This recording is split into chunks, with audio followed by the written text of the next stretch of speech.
A couple weeks ago, in episode 157, we talked about the importance of not only celebrating in your relationship, but also how to take stock.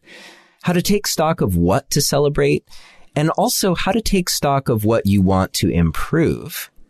This week, we're going to go a little bit further and talk about what kinds of improvements and expectations around change are actually realistic, and how to know what's realistic.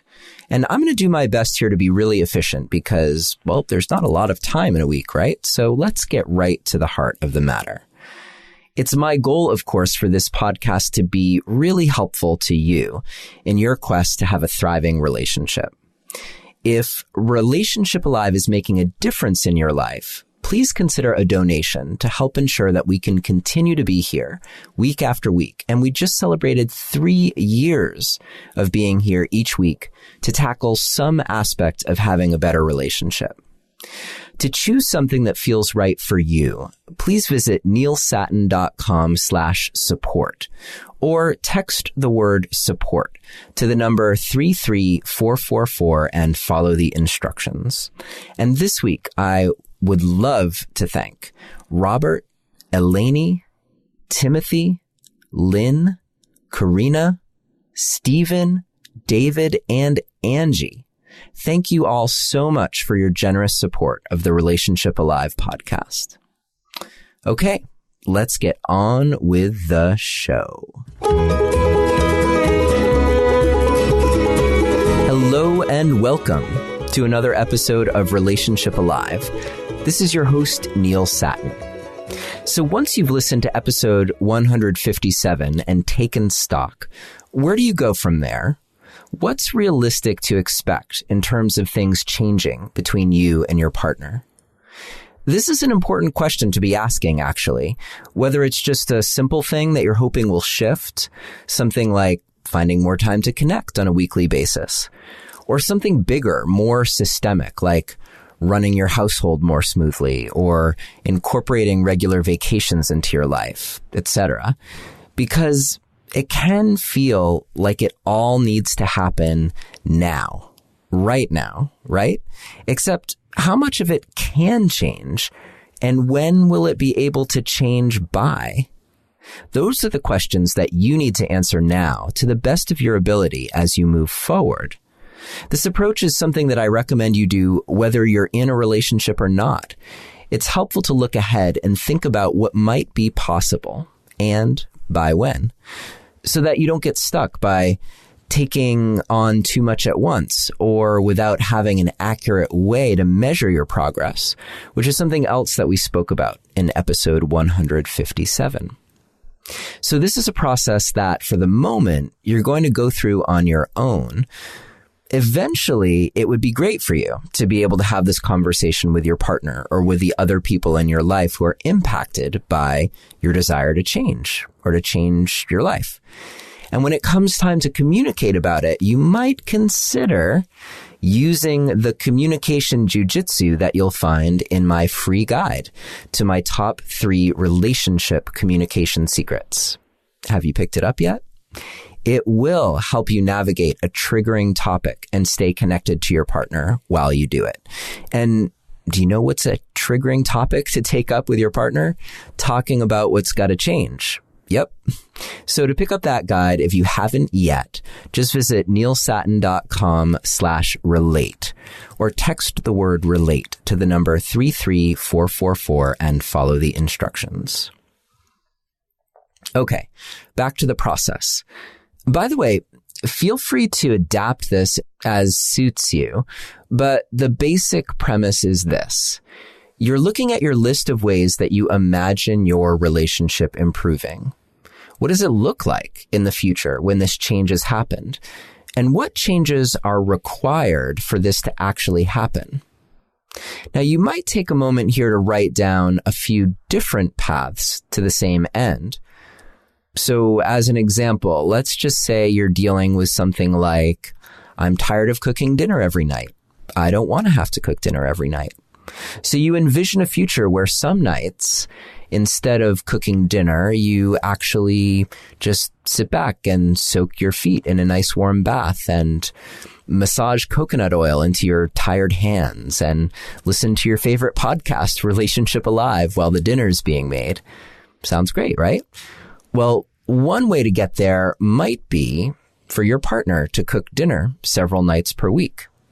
And that could be part of your vision because it would feel great to be taken care of by your partner in that way, right?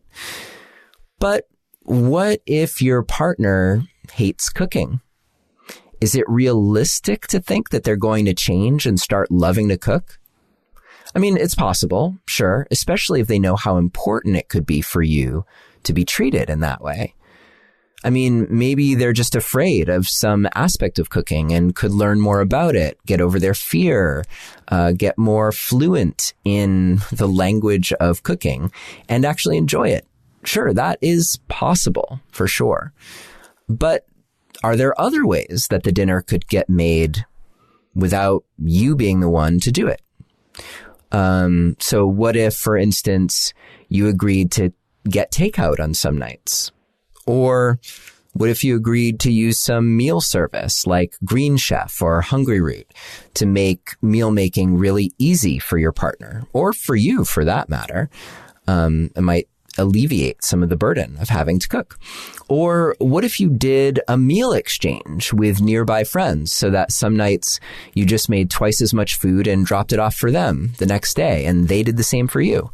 So now all you have to do is pop your friend's masterpiece in the oven and reheat it for a few minutes and voila, you have an amazing meal that you didn't have to cook.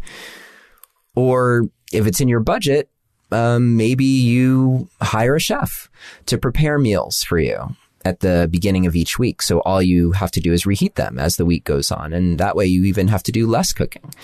So hopefully you're getting the point here. There are all kinds of possible ways to solve this one issue. And only a couple of them actually involved your partner changing at all. So this is an example of how sometimes we could cling to a certain vision of what it's going to mean for our relationship to change in a certain way. But if you step back a little bit and look at the big picture, you might come up with some interesting ideas. So the next thing to do is to attach some time estimates to the things that you've come up with. So here's a good way to start. Start by asking yourself, how soon would this ideally change? I know, like tomorrow, right? Or maybe even yesterday. But what is realistic? If you've been doing it this way for months or years, then is it realistic to expect it to change completely overnight? I mean, in some instances, that might actually be possible, but take a step back and decide what you could live with. Could you live with this being different in a month, in 3 months, a year? Now, your answer will probably be different for each of the issues that you're thinking about, because some of them will be really high priority, as in this has got to change ASAP. And others, you'll be able to stretch out a little bit as long as you know that a plan is in place and that progress is being made. So if you think about something and you're like, yeah, well, if it took a year for this to change, that would be totally intolerable, then you're going to have to make a more aggressive plan. But you might decide, well, if this were totally different in a year, then that would be fine with me. Then there you have it. Put a year on your calendar to have that change take place. Now, if you do plan to have this conversation with your partner, it might be a good idea to have them listen to this podcast episode, or to at least outline the process that you're going to go through with them so that they can do it too. And eventually you want to come together and share each of your thoughts, because you may discover some ways that you're aligned that actually surprise you. Or discover that certain things that are tolerable for you are actually completely intolerable and a high priority for your partner, or vice versa. And then together you get to make a plan. For the things that are going to be changing over the long term, like let's say a year or more, then what milestones could you put in place over the upcoming months so that progress is made, but it's allowed to unfold more slowly?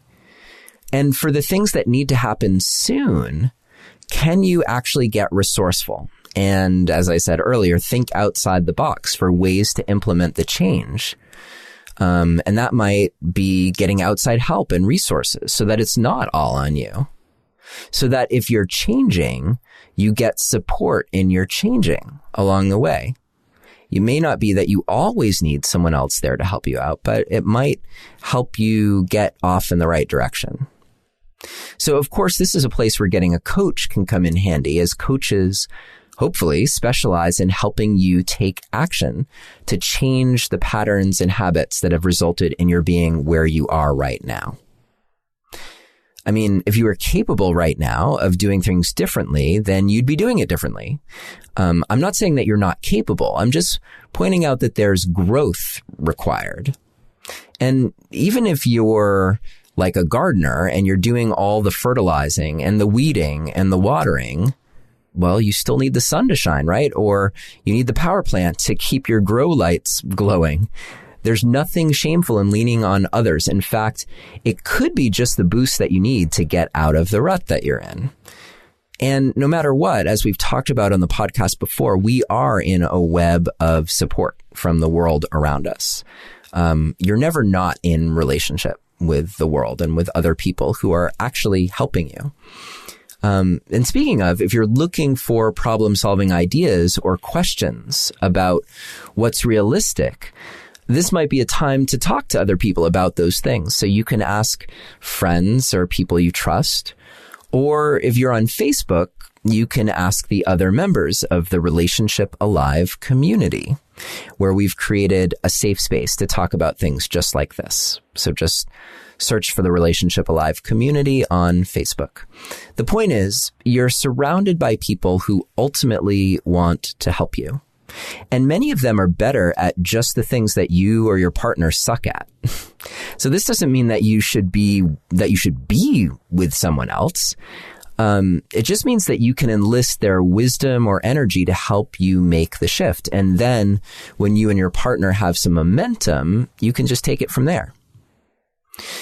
So hopefully coming up with realistic timelines will also create some spaciousness around what needs to change so that it's less tension-provoking and more inspiring, because you know it's going to shift and you just need to allow enough time for it to happen, for those new seeds that you're planning to germinate, take root, grow. And with that spaciousness, hopefully there's a little bit less urgency and more of your energy can go into celebrating what is changing, celebrating what is currently joyful in your relationship, and celebrating your progress as you go and reflect backwards on where you were and how far you've come. Okay, that is it for today. While you're soaking your feet and rubbing oil into your hands, make sure that you also listen to last week's episode with Keith Witt, where we talk about his new book, Loving Completely, and all the myriad ways that he has to help you stay connected with your partner. And also stay tuned for next week's episode, where we'll be chatting with Susan Piver about the 4 noble truths of relationship. So as always, we have a lot in store. And if there are guests that you'd like to hear here on Relationship Alive, or topics that you'd like me to cover, or questions that you would like me to answer here on the show, please make sure that you drop me a line, either in the Relationship Alive community or by emailing me at Neilius, Neilius, at neilsatin.com. I'm not able to respond to most of the emails that come through, but I will read your email and I'll take it from there. Okay, I am truly signing off now for this week. Ciao for now, and I will see you next week. Take care.